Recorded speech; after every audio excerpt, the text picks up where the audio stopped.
Hi, I'm Rob. And I'm Rob. And this is Ask Rob and Rob.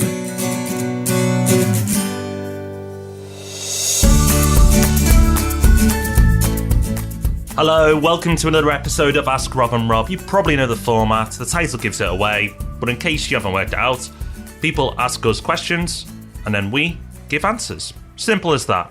And you know what else is simple? Getting on the show.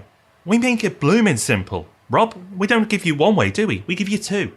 We do indeed. The first of those is to give us a call. 013 808 00035. That's 013 808 00035. Normal rates apply, and it'll only take a couple of minutes. You just get a voicemail prompt and you can record your question and you'll hear it later on the show. Or you can do exactly the same thing, but from your laptop. So if you'd rather do that, just go to thepropertyhub.net/podcast and you can leave us a voicemail there. Either way, really, really simple with a really big payoff because you get to hear yourself on the show and you get to get your question answered. That is exactly what Andy did. So let's hear what Andy had to ask. Hi, Rob and Rob. It's Andy Arter. I'm interested in considering remote investing where I actually don't get involved on the ground looking at the properties. I've got partners that are going to go and do it for me. And I'm just wondering if you could advise any checks and balances that I might need to put in place so that myself and the partners are all on the same page.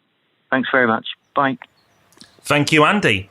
This is something we both have a lot of experience in because we both do it. And we run a letting agent that helps people do this. And I run a property company that helps people invest. And ultimately, many of them end up doing this. So we're well placed. And in fact, we're so well placed, we've done a couple of podcasts on this subject, which we'll link to in the show notes. So there's one on property sourcing and working with a sourcer or trying to find a sourcer for them to help you achieve this goal. And one specifically on investing from a distance. But to answer your question, because you talked about guidelines on what to do, I think that's really important. And I'm not sure we touched on that in those podcasts. So I'll go over it here. And that is you need to be very clear on what you want from the people you work with and give them clear guidelines of what is a acceptable investment and what looks like an investment that you will invest in and be successful with and what isn't. Because all that will happen is time will be wasted. The time of the people you work with and your own.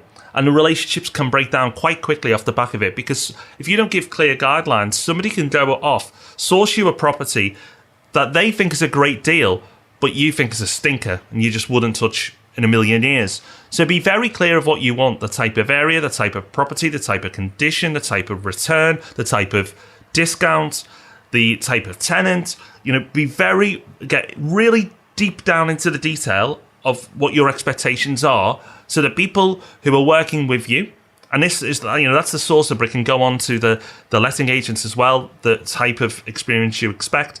If you have a clear criteria, you can quickly see if the people you're planning on working with are the right people for you. Yeah, exactly. I'd say that the main ingredients in there are clarity, like Rob's been talking about, and trust. From your question, Andy, it sounds like you're working with people who you already know, so hopefully the trust is there. That's absolutely critical.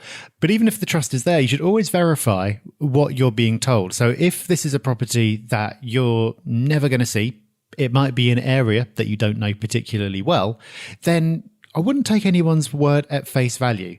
Even if they're not trying to pull the wool over your eyes in any way, they might just be wrong. But there are so many tools at your disposal that you can use to check any information that you're given. So when it comes to the property itself, even if you're not physically there, you can get someone to take photos or even take video.